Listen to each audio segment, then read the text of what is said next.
Dictation 100 शब्द प्रति minute 5 second बाद शुरू। हाल में चर्चित सोशल मीडिया मंच फेसबुक की कंपनी मेटा को 18 सालों से पहली बार बड़ा नुकसान हुआ है। उसके सक्रिय प्रयोक्ताओं की संख्या में भी भारी गिरावट आई है। ताज़ा रिपोर्ट के मुताबिक फेसबुक के सक्रिय उपयोगकर्ताओं के आंकड़े में अब तक वार्षिक 4% की बढ़ोतरी होती रही है।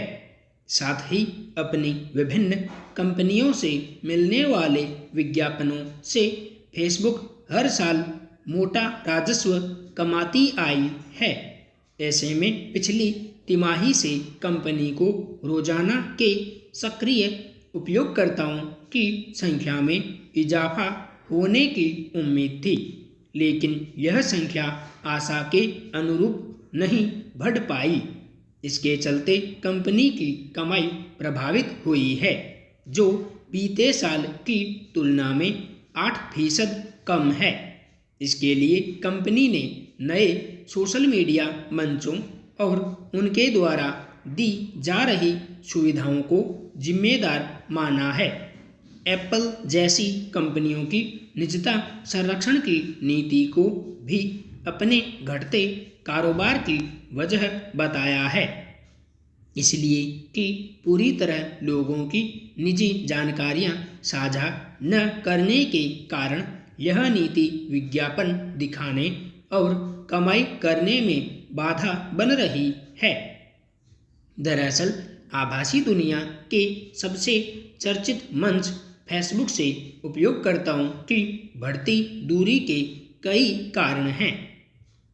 हालांकि कंपनी अपने आर्थिक लाभ में गिरावट को दूसरे मंचों द्वारा उपलब्ध कराई जा रही सुविधाओं की बढ़ती सूची और निजी जानकारियां साझा न करने की तकनीकी सेटिंग को ही इसकी वजह मान रही है। पर इसके पीछे सामाजिक, मनोवैज्ञानिक और व्यक्तिगत कारणों की भी एक पूरी फहरिस्त है। निजता में सेंध लगाने से लेकर बेवजह की असामाजिक व्यस्तता, आभासी सक्रियता से उपजा तनाव और वास्तविक जीवन के बजाय स्क्रीन में झांकते हुए बीतने वाले समय के बढ़ते घंटे भी उपयोगकर्ताओं को इससे दूर कर रहे हैं। अमेरिकी मनोवैज्ञानिक संगठन के मुताबिक फेसबुक इस्तेमाल करते हुए अन्य काम किए जाने पर इंसान की उत्पादकता 40% घट जाती है। ऐसे में व्यक्तिगत जीवन से लेकर कामकाजी मोर्चे तक दुनिया के हर हिस्से में बसे लोग इस मायावी संसार में मौजूद रहने के कारण पैदा हो रहे जोखिमों और जद्दोजहद को समझ रहे हैं।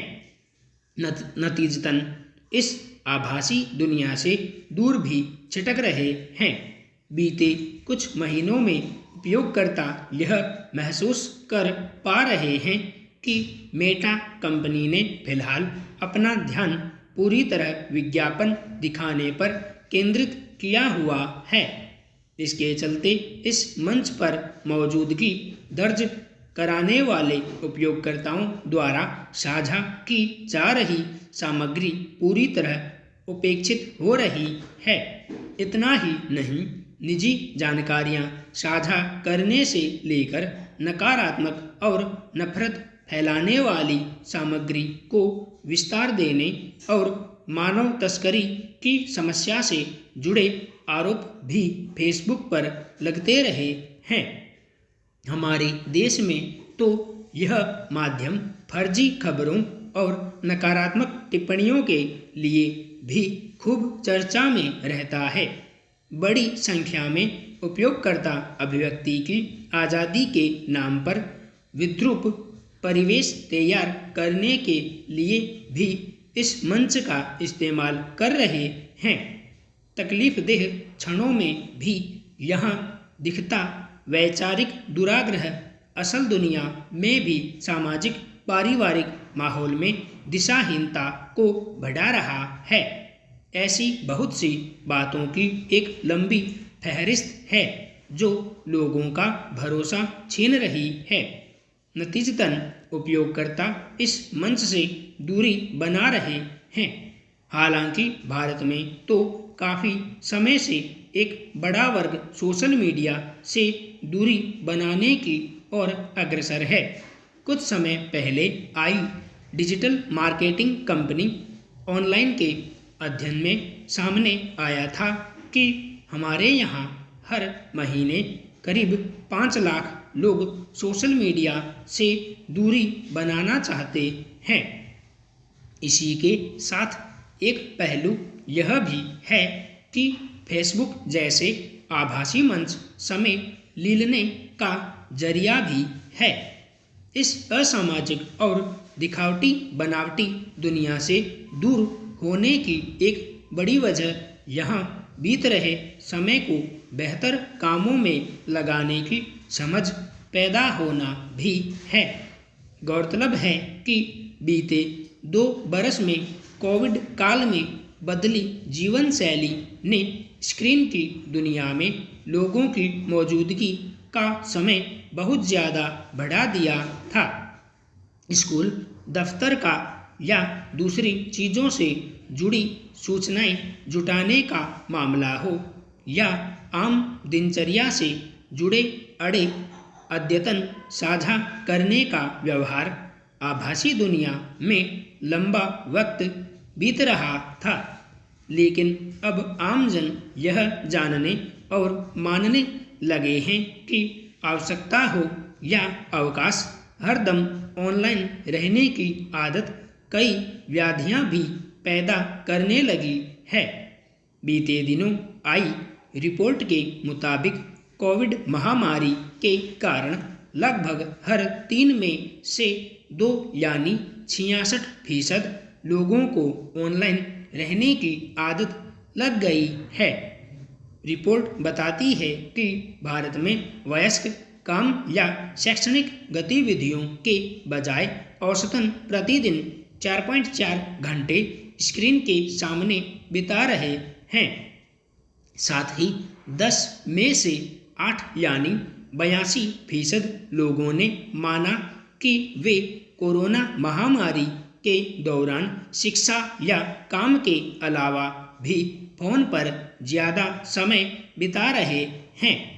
इस अध्ययन में 72% भारतीय वयस्कों ने माना कि स्क्रीन के सामने ज़्यादा समय बिताने से उनके शारीरिक स्वास्थ्य पर प्रभाव पड़ रहा है।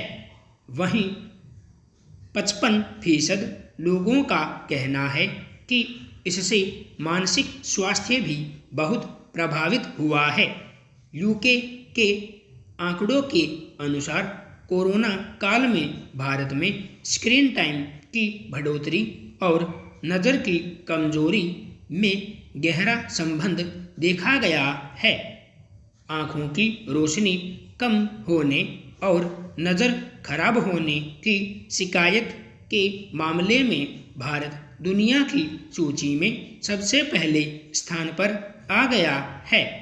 करीब 27.5 करोड़ भारतीय यानी हमारी आबादी का करीब 23% हिस्सा बहुत ज़्यादा स्क्रीन टाइम की वजह से नज़र की कमजोरी से जूझ रहा है। दरअसल आभासी दुनिया से जुड़े कई व्यावहारिक पहलू और जोखिम लोगों को यहाँ समय बिताने से रोक रहे हैं।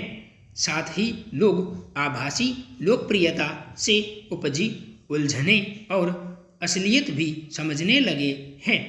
यह समझ और इस हकीकत की स्वीकार्यता दोनों ही जरूरी भी हैं, क्योंकि इस दुनिया में असीमित वक्त बिताने की आदत व्यक्तिगत दिनचर्या और आत्मानुशासन का मामला है। हर आयु वर्ग के लोगों में ऑन स्क्रीन और ऑफ स्क्रीन समय के बीच एक स्वस्थ संतुलन बना रहे तो आभासी सामाजिकता और असल दुनिया के जुड़ाव में संतुलन भी बना रहता है। हार्वर्ड विश्वविद्यालय की एक रिपोर्ट के अनुसार शुरुआत में लोग संपर्क बढ़ाने और दुनिया भर के लोगों से जुड़ने के लिए सोशल मीडिया मंचों से जुड़े थे। संपूर्ण विराम।